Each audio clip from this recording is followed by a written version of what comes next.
Alright, live, microphone. Okay, everything's good. So we're back. We're building more Drana and Linval. I took most of yesterday off. We did like a quick stream where I did one draft last night after I got home from F&M because, oh boy, Friday was a a whole day. I'd, I've been contacting Twitch. First, I took my phone over to where I got it from, and we made sure that there was nothing wrong with it. You know, we did some test texts and whatnot. Oh, good. I was fine until I started talking. Now I'm gonna die. Sorry. I genuinely thought I was gonna be relatively fine today, and now all of a sudden, all of the phlegm. Because, of course, because I'm talking. Yeah, it's just piled on to everything else. So, anyway, took the phone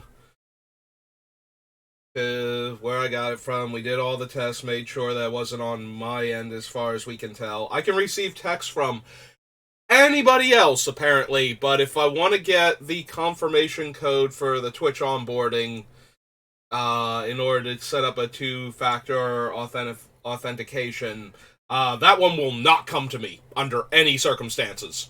And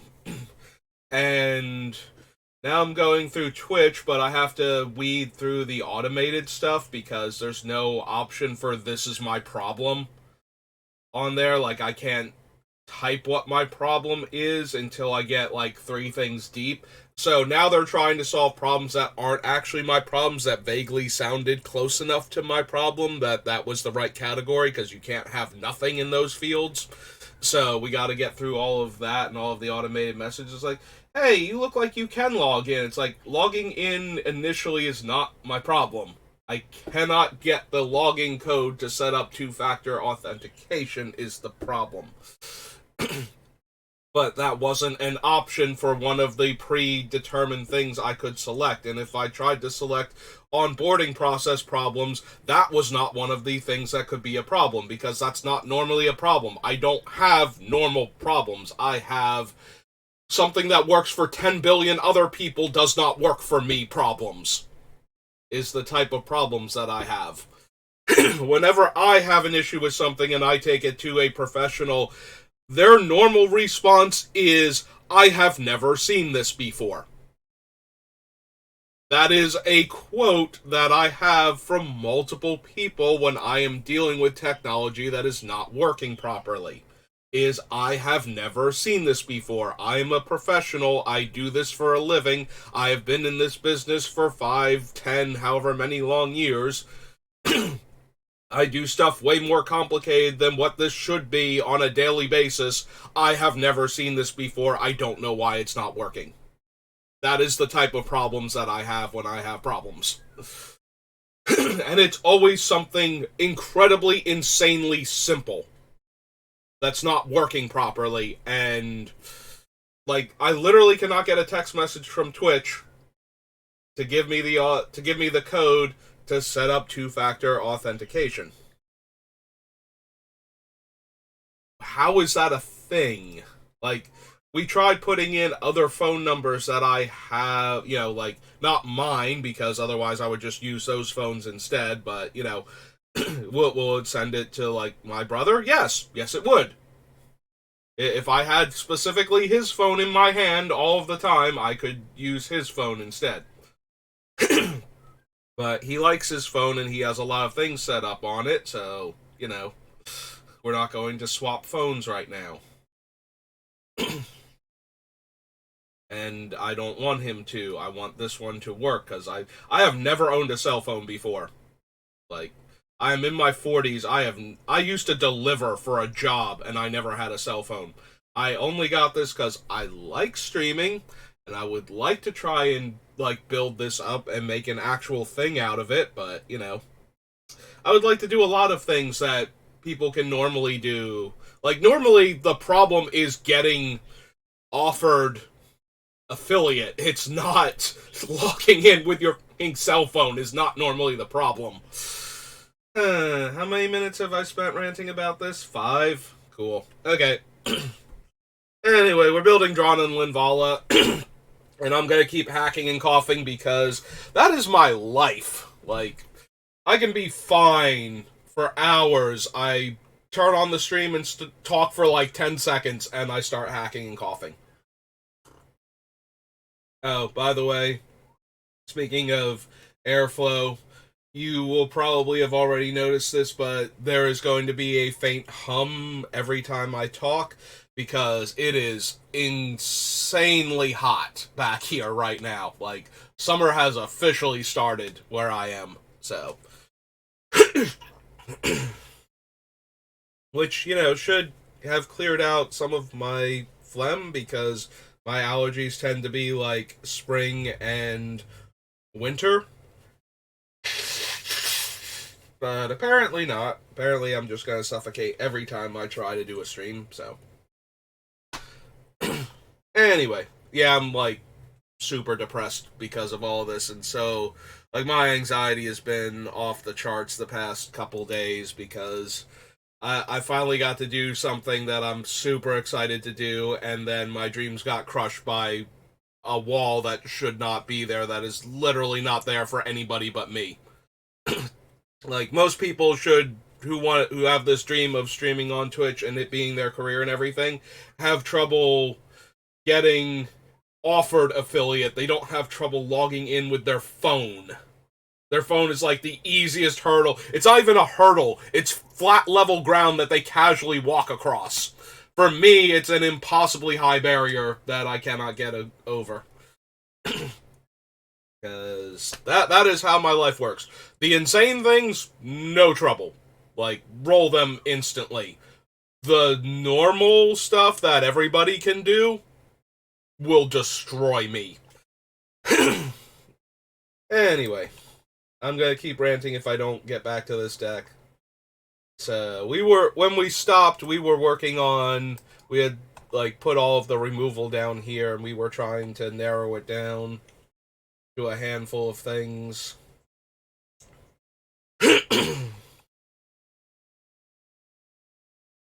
So yeah, we have 1, 2, 3, 4, 5, 6, 7, 8, 9, 10, 11, 12, 13, 14, 15, 16, 17, 18, 19, 20, and 21.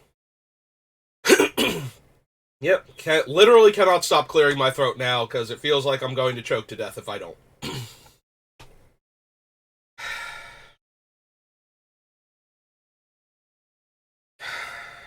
Okay, come on. Calm down. Not the end of the world. Just a day ending in Y.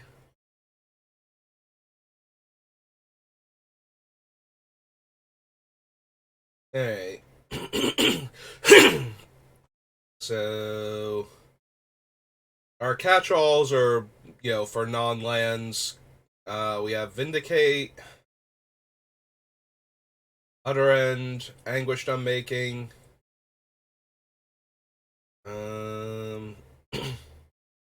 D-Spark, kind of, Legions to Ashes,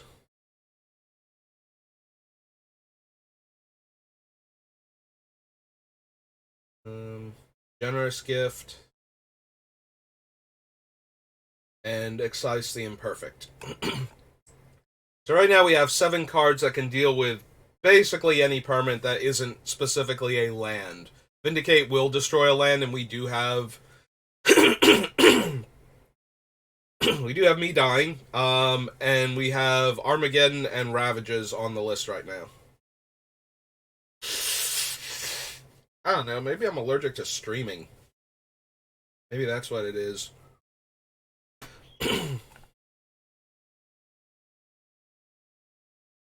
D-Spark is probably the weakest. So if we need to make another cut in that category, we can probably cut D-Spark. We probably don't need Baleful Mastery. God damn! Like, I just want to talk. Why is that now the thing that I literally cannot do without dying? Like, 3 words, and it's like, oh, by the way, here's more phlegm directly next to the flap where you start choking to death if something goes down the air tube. So enjoy hacking and dying now. Try not to actually literally choke to death on stream. It's like, god damn it. I literally cannot. Like, I've been drinking water this entire time. I'm like halfway through all of my water.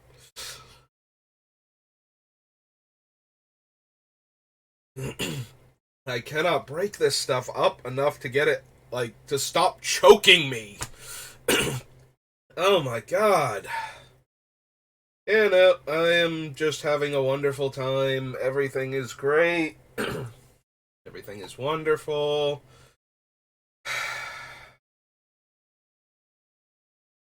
I was so excited at the beginning of this week. Everything was going great. Everything was literally going great. I was so excited.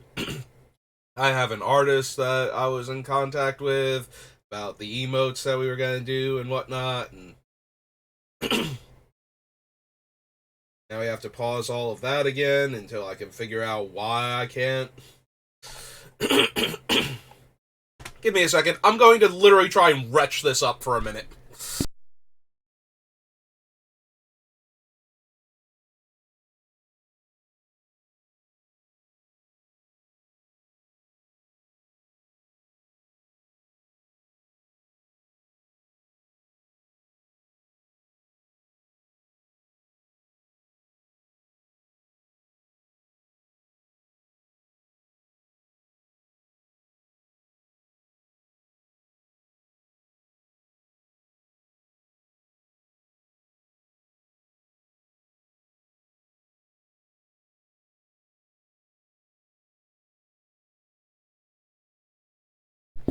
Hey, let's see if that did anything.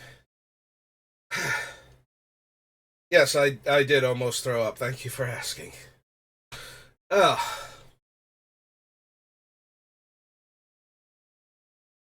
Let's see if that got rid of it.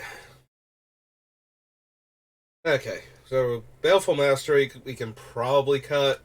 We have so many things that kill creatures anyway, and enough things that kill planeswalkers that do other stuff. It's kind of not an issue.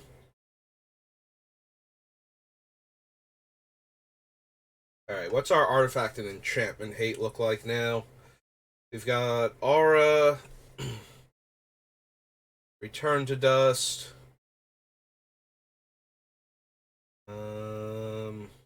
Intervention, and then we've got like the 7 cards that can and the Naga, and we got 7 cards that can destroy anything. Alright, we can probably cut Guardian Naga. It's like 7 mana for a 5/6 vigilance, or 3 mana, so alright, I had it for like 10 seconds, and it's back now. I'm so glad I tore my throat apart to get it to go away for 10 seconds. That's great. Alright. The worst part is I think I would only have 6 emotes, so I don't have room for one where I'm coughing to death. So, anyway. I think it's 6. I haven't looked at it since I can't get in there yet, and I was waiting to do that, and then I was going to figure out how many I needed. Yeah, we're going to keep coming back to this because that's where I'm at right now, mentally.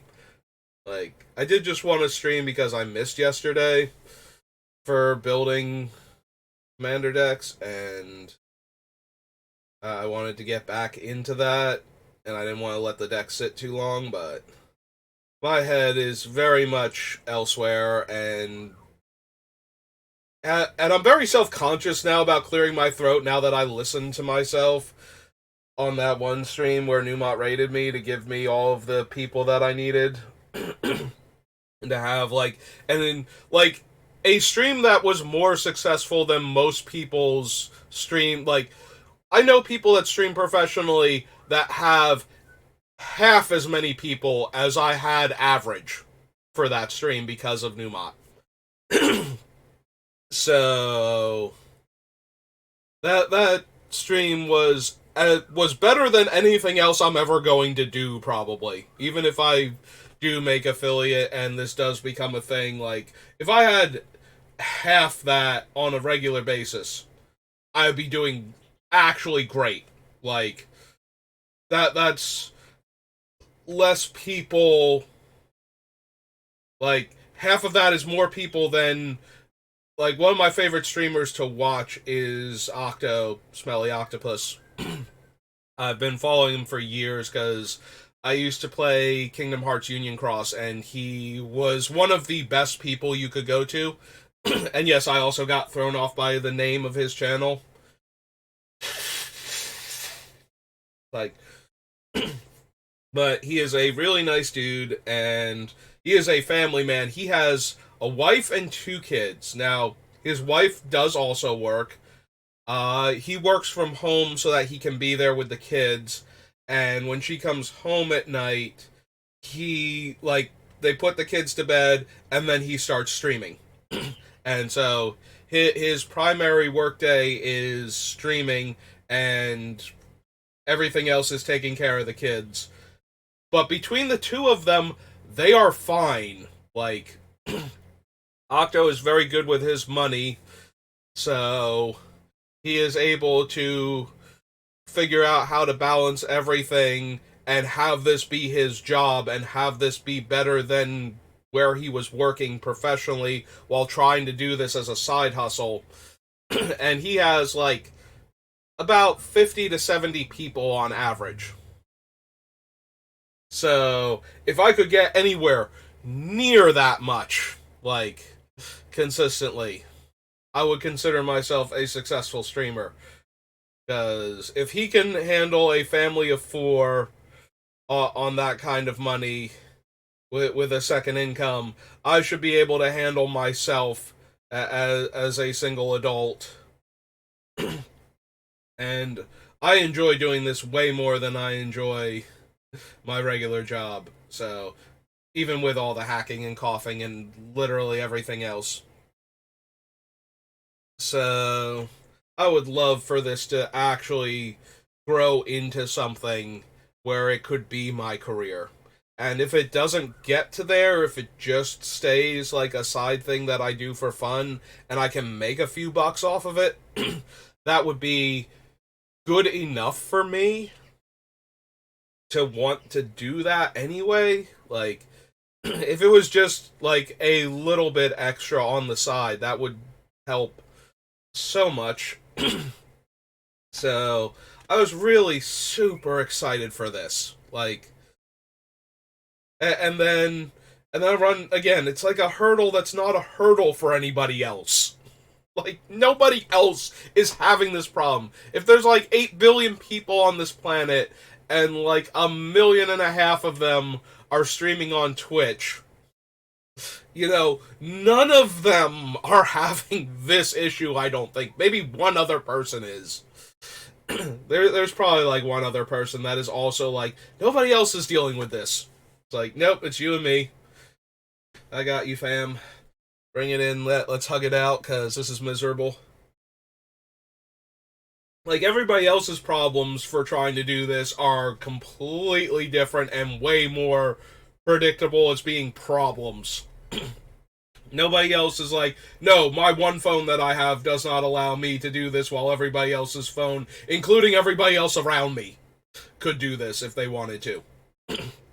Like, it's not my house or my internet or anything else. It is literally this. And it is maddening. I'm trying to laugh because if I don't, I'm going to cry. And that's not very becoming. Just, like, bursting out into tears in public. Like that. It is so frustrating, though. And then the way that they set it up to, like, if they had a phone number where I could call and talk to a human being to explain this problem, we would probably get results a lot faster, but I have to go through their, like, I have to choose things from a drop-down menu, and if none of them are even close to what I'm dealing with, then hopefully eventually I'll keep saying no, that hasn't solved the problem enough, where they put me in contact with a human being in customer service and I can explain to them what the actual problem is, and they'll be like, that doesn't sound like anything you initially said. It's like, that's because you wouldn't let me choose what my actual problem was. My actual problem was nothing you normally encounter and nothing on your lists, so it wasn't an option, and you wouldn't let me just put other so that we could skip all of this and get to the part where a real person has to look at it because none of the things match what I'm going through right now. But yeah, we can cut Guardian Naga. Just throwing that in there. So we've got 2 cuts now. Like, that was always going to be a cut, I felt like, even when we were selecting it, but I did know I wanted to be able to destroy and preferably exile artifacts and enchantments also. But we have Return to Dust, we have Utter End, we have Legions to Ashes. Like, all of these are exiling non-land permanents. I think Anguish Unmaking is an exile also. Like, it's literally Utter End for 1 less mana and 3 more life.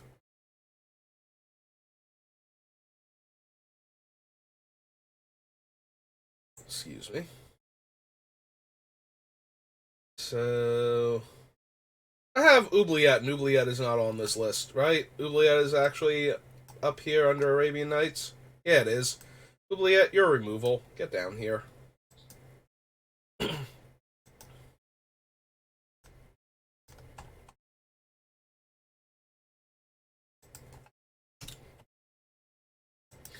I was just thinking about, why don't I have Oubliette when I have Darksteel Mutation? Because they serve a very similar purpose, which is taking out the commander without taking out the commander, like, so that way they can't just replay it. Both Oubliette and Darksteel Mutation just stop the commander from having its abilities, while also making it really hard to get it to die, so that way you can, cast it again.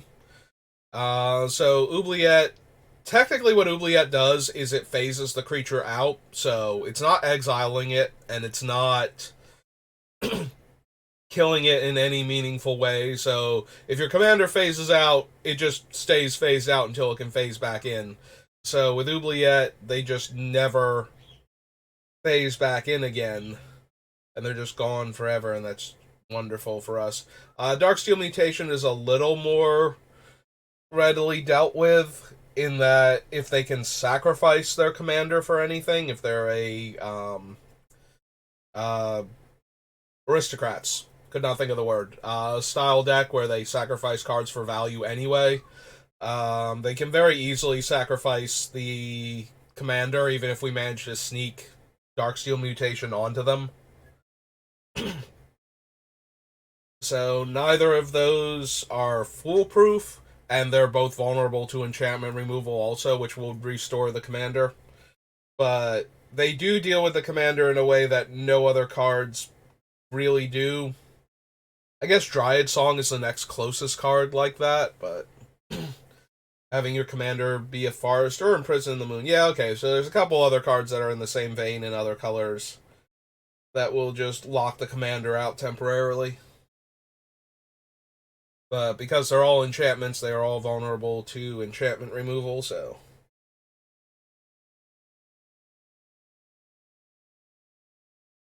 But it is still a thing, and it is still killing a creature. So it should be down here on the list. Alright, so we got 1 extra card down here. What are our wraths? We have Decree of Pain.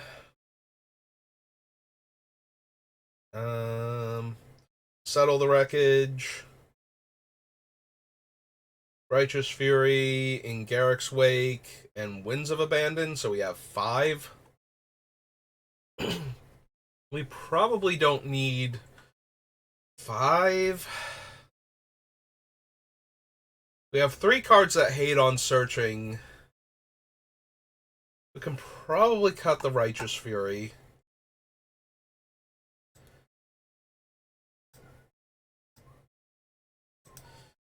And yeah, we can probably cut Decree of Pain, since we have several cards that hate on drawing extra cards, so Decree at that point is just an 8 mana. Um, it's in Garrick's Wake that can't kill Planeswalkers for 1 less mana, and that's not amazing. I'd rather be able to kill both permanent types at that point for the extra mana most of the time.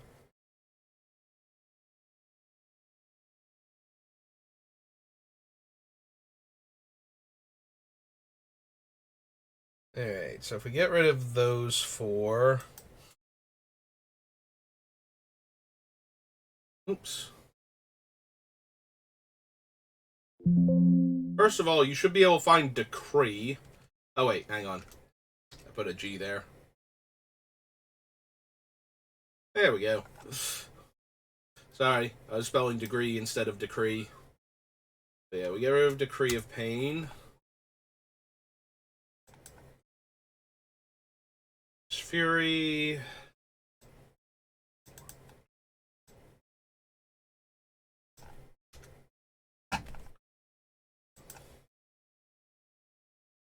Rid of the Snake Lady.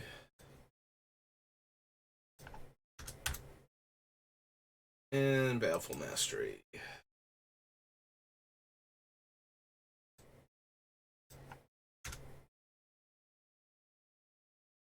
Alright, so that's 4 more cards off the list. We're down to 107.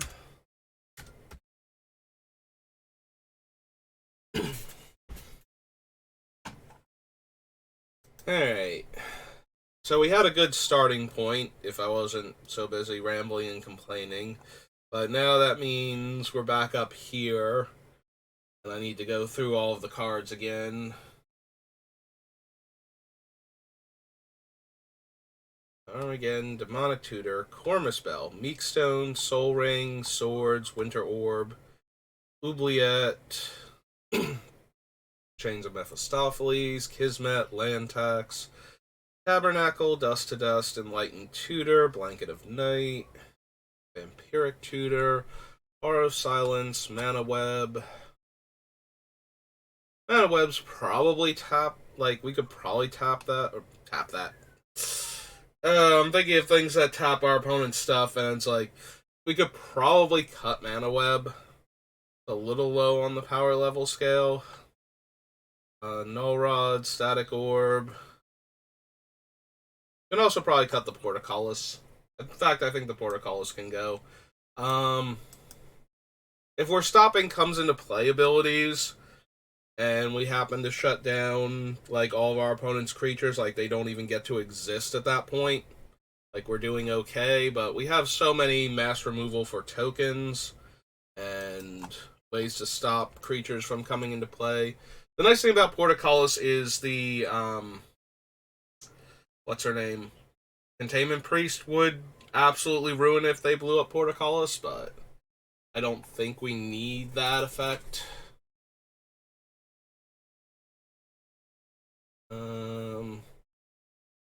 Yeah, we had Mana Web, Null Rod, Static Orb, Portcullis, Oath of Lieges. Planar Birth is probably going to wind up being a cut. We have Crucible, and I don't think we care that much. Academy Rector I want to try and keep. We only have Hushbringer shutting off death triggers from us. So, and there's a world where we cut the Hushbringer because we have the things that hate on the opponent's graveyard, so we don't need necessarily to have it.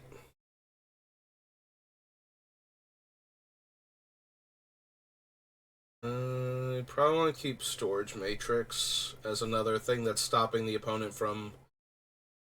Like, we have Storage Matrix, they can only untap their creatures or their lands.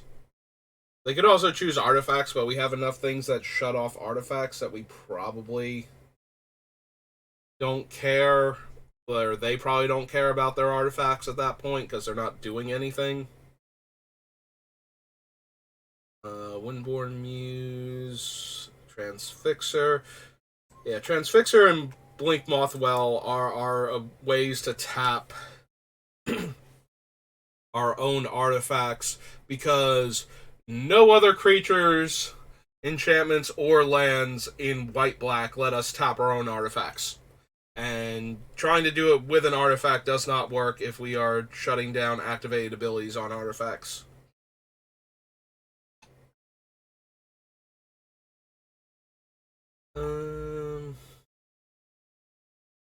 So those two are almost definitely saying Rule of Law, Second Sunrise, Mycosynth Crucible, Ghostly Prison.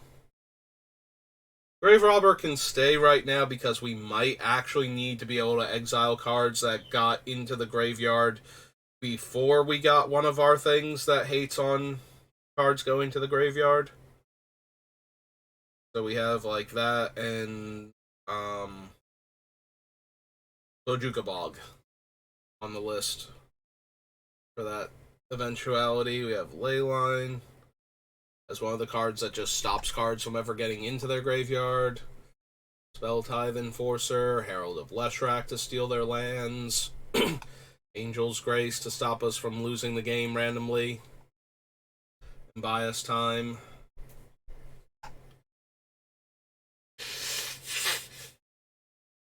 We might not need the Imp's Mischief, but we have so many really powerful artifacts and enchantments that changing the targets on the spell away from our thing is probably worth it. Mind Sensor, I deal with Tutor, Cauldron Haze, Lapse of Certainty, Path to Exile. We might wind up cutting Luminarch Ascension. We have so many things that are stopping our lands from untapping, and so many things that are well, not so many things. We have like the suppression field making it cost 2 extra to activate. So it can actually get to the point where it's really difficult to activate Luminarch Ascension. Do the angel tokens from it have flying? I cannot remember.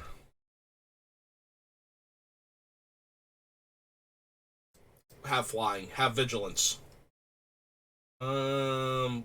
They just have flying. Okay. So yeah, they're not even naturally vigilant, and always watching won't stop them from becoming tapped because it's non-tokens. So yeah, there's definitely an argument to be made for just cutting Luminarch. It is a way to just randomly win the game. Like, if we slow other people down in attacking us, then we don't take the damage, so we get the counters on it, so we get to make a bunch of angels, but which is why it was originally on the list, but I think we can cut it. Arbiter stays, Chancellor stays, Original Norn, Corporate Orb, Stony Silence. That is true. Original Norn and Darksteel Mutation do not combo very well, because Norn will cause the 0/1 Indestructible Insect to go to the graveyard.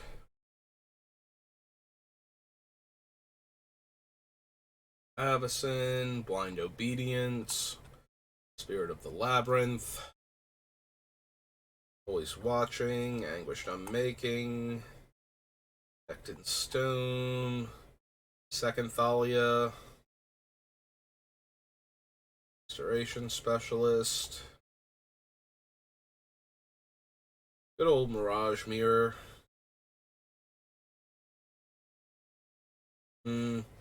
I put in Mirage Mirror to copy some of the other things that are restricting what our opponents can do, but we probably don't need it for that. Like, it's helpful if we're copying, like, Spelltithe Enforcer or Suppression Field, something that's taxing their resources so that the tax gets doubled, but if we don't use it on that, it's not really doing anything in our deck, and most of the things that we have, it's not doing anything with, and it's an artifact with an activated ability that we're shutting off, so yeah. That last one is probably the most relevant one, and the one that I like my brain keeps refusing to acknowledge on a lot of these cards. It's like these cards do not work if 2 out of the 3 anti-artifact cards we have in the deck are in play. So maybe don't pin all of our hopes and dreams on those. Damping Sphere is also probably not necessary. If we have the other cards that won't let our opponents cast multiple spells in a turn, we don't need to tax them casting a second spell in a turn as much. So I got the Damping Sphere. Magistrate stays, Archon stays, Redain can stay. Yeah, Redain making their most expensive non-creatures that much more expensive, or giving me and my permanents Ward 1 functionally and preventing damage to me. Like, either one of those is fine, so Redain can just hang out here. Bring Archaic, Lysa.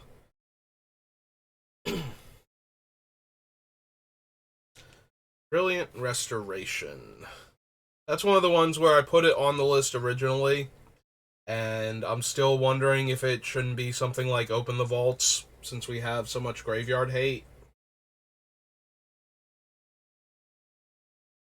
You know, most of the time we are going to just stop them from having anything to bring back. Is it really worth spending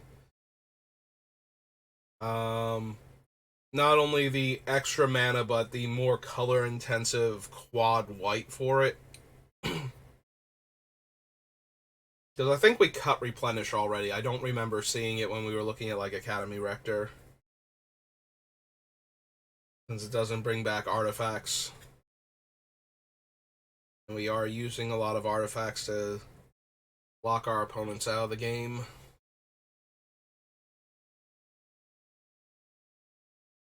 I suppose it stays on for right now, but I could see it being a cut. The Ashes, Soul Partition. Soul Partition is one of our few ways to get Winter Orb, Static Orb, or even Storage Matrix off the table for one turn, so that we can untap normally and then recast it for free. Or not free, we just get to recast it, right? Yeah, it's not that we can recast it for free, it's that the opponents have to pay 2 more for it. That's what the thing was. I've got it right in front of me, but I was kind of looking down while thinking about it. I'm confusing it with a different but similar card. I think that one's blue, though, where it exiles a permanent, and then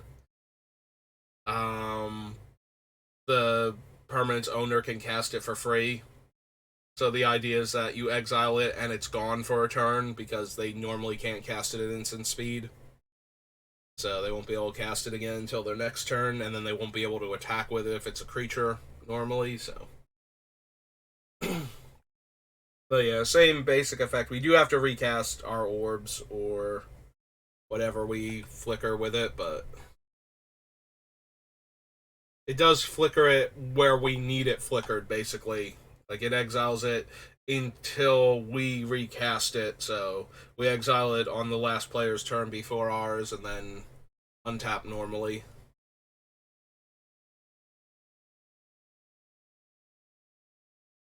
We probably don't need Sun Titan. It is a 6/6 of Vigilance, though, that gets back our stuff when it attacks. So, yeah, post-Armageddon, we can start getting lands back that way. And if we have Crucible, we also get to play one of the lands naturally, so we're putting 2 lands in a turn while killing other players. It could still be a cut, though. We have, like, almost 50 cards still to cut, I think, or a little over 50.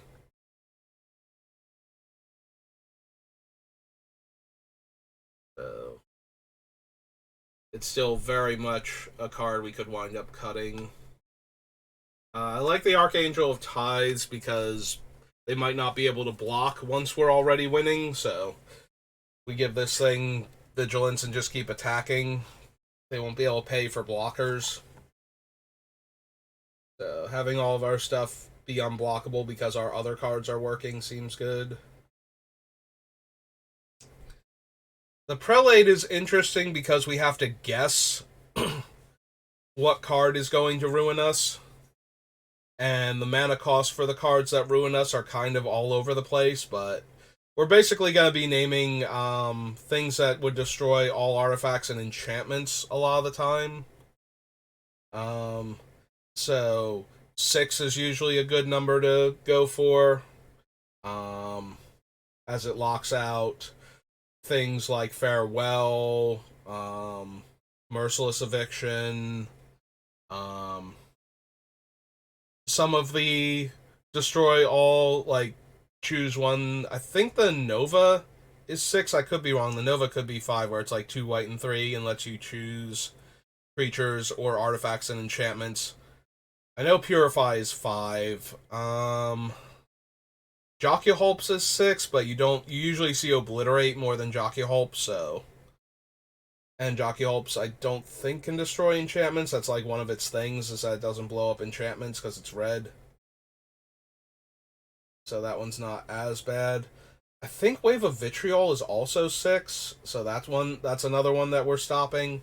But yeah, there's a lot of them on 6, but there are a few of them that are like 8 mana or 5 mana that are problematic.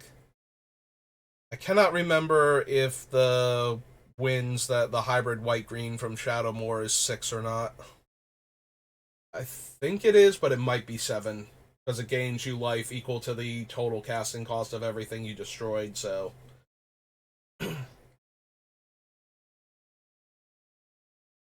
It might actually be 7 for that one. But anyway. So Sanctum Prelate at least gives us the option, but if we don't know what we're playing against, it's kind of hard. Fortunately, though, if anybody searches their deck while we have Opposition Agent, we can take a peek at their deck, and then we'll have some idea of what to name if they have anything that's scary. That, especially if it might be in the other decks, too. The colors match up. It's questionable. There's an argument to be made for cutting it since we don't know exactly what number we have to name a lot of the times. Like, Sanctum Prelate goes way up in value if we're in the same play group consistently, because then we know the types of cards that they run in order to do certain things, so we'll know what numbers to name based on what decks they're playing. But against random play groups or, somebody new, we won't necessarily know the correct number. So it's a potential cut because of that, but it's still a thing we want to consider. Abandoned, Dothy Voidwalker, Opposition Agent. I have a couple other cards that search our deck for lands. This one can only get a basic plains, but it's also a 2-mana 2/2 with flash, so might be one of our early plays.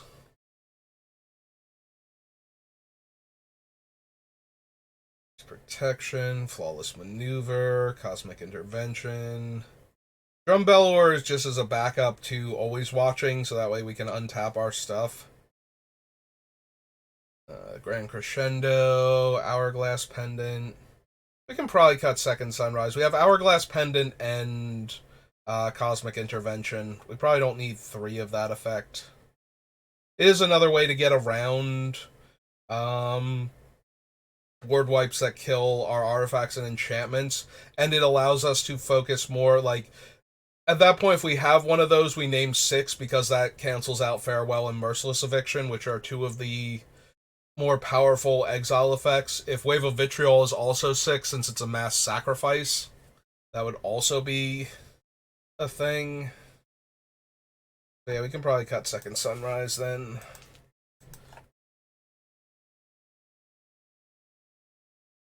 Age, Second Sunrise. Again, cut that.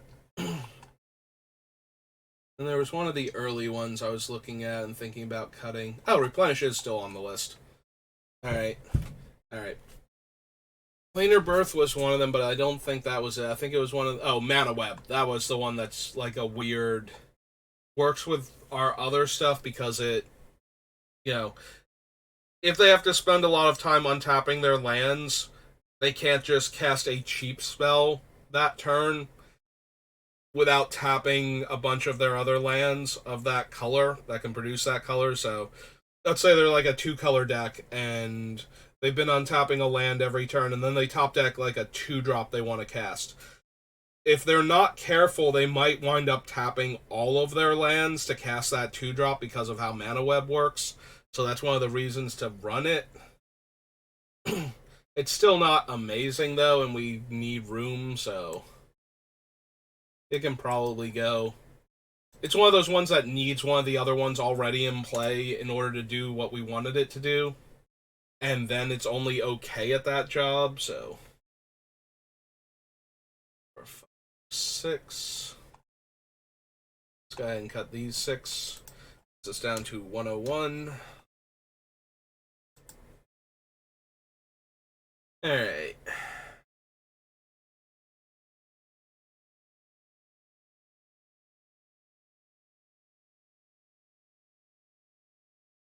We have Kismet Thalia.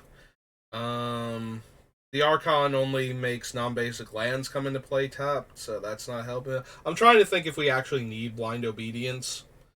And I'm going to go with, yeah, I probably still want it, but it's close. There's an argument to be made for not choosing that one for our deck.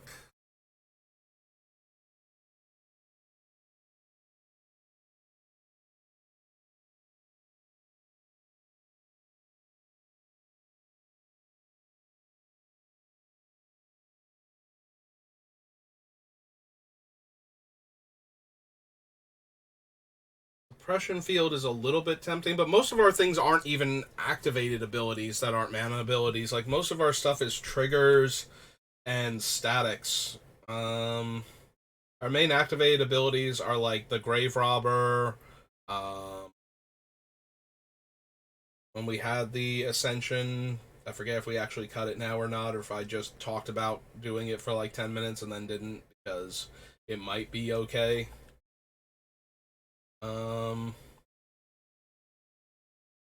But yeah, most of our things are activate, like they're not activate abilities, they're statics or triggered abilities. So I do like Lapse of Certainty in the deck. If we're going to restrict our opponent's mana, there's a very real chance that casting Lapse of Certainty doesn't just let them cast the spell the next turn. Like, it actually stops them from casting it now, and then makes it take like 3 to 5 turns before they get to cast it again. So, depending on how expensive it is, obviously something that's super cheap that we just need it to not happen right this second. You know, like a crumble type effect. I'm trying to think. There are better cards than crumble. I think it's like oxidize or something, but I've been playing Magic for forever, and whatever the return to nature something. The 1 green destroy thing, and the controller gains 4 life. Like, destroy an artifact or enchantment, they gain 4 life. That's the crumble that I'm thinking of that actually sees play because it hits both permanent types and locks them into 4 life. So if you destroy something bigger, they gain less life. If you destroy something smaller, they gain more life, but it's too mana efficient not to. But yeah, something along those lines where it's going to blow up something important and we need it to not blow it up right this second. You know, like, oh, I'm just going to destroy Static Orb real quick. It's like, yeah, no, if everybody else gets to untap before me, I might be in trouble. Let's not have that happen. Let's put that off for a turn or 3.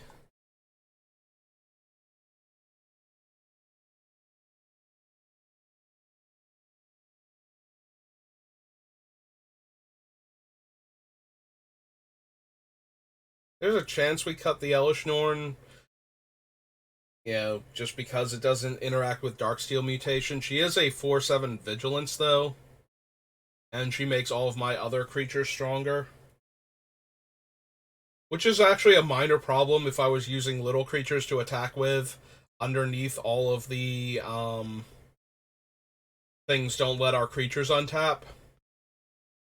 Unless they have low power type cards, like all the Meek Stone cards. Mm,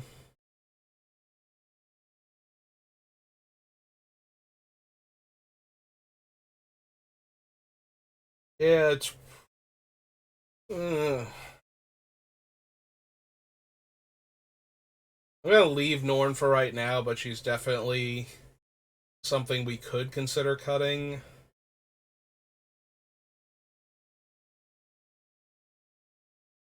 Like, there's things we can consider cutting, and then there's things I desperately don't want to cut. And most of those are the things that are locking our opponents out of the game by stopping them from being able to cast their things, or stopping their things from untapping properly, or just letting us straight up murder their stuff so that they don't get to use it. Whatever it takes to stop them from doing anything fun or interesting until we've won. You have Lysa too. I'm wondering if I can cut the Nezumi because I just have so much stuff that stops things from going to the graveyard.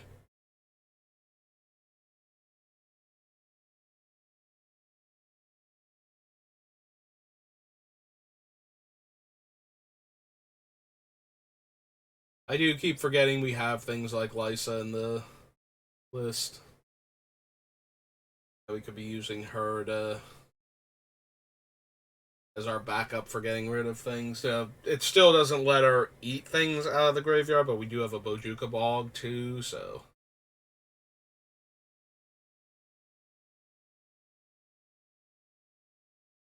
Yeah, this is probably a deck where we don't need the Nezumi Grave Robber.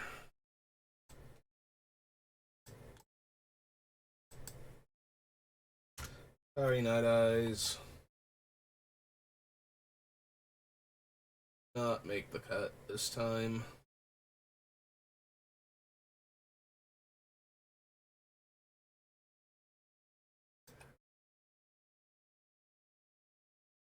We have two other cards that make all of our things indestructible. We have the Flawless Maneuver and the whatchamacallit, the Grand Crescendo. The only thing about this one is that it gets around mass sacrifice effects. You know, like everybody sacrifices all of their creatures, like something like Killing Wave or something. I'm sure there are others where you actually do sacrifice the things and don't get a choice about it, but like by invitation only is a good example where we'd be able to get back all of our stuff with -1/-1 counters on it, and most of our stuff is like 2/2s and better, so it would live even without like Elish Norn in play buffing it all. So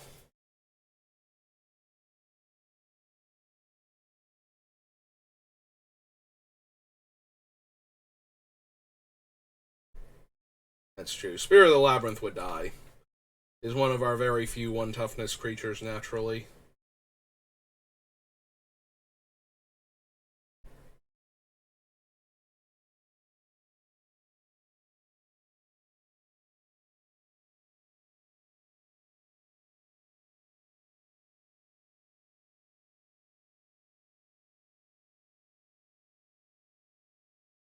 Alright, so we cut those two. We're coming up on the hour mark, and I'm gonna need to take a quick bathroom break anyway. But I do have to get my brother relatively soon, so I don't have time to do another stream and get him to work. But after I get him to work, we'll probably come back and do a draft or two. So that's going to do it for me for right now. Thanks for watching. Thanks for putting up with all my whining. I appreciate having a void to complain into. And I will see you all next time. Have a good rest of your day.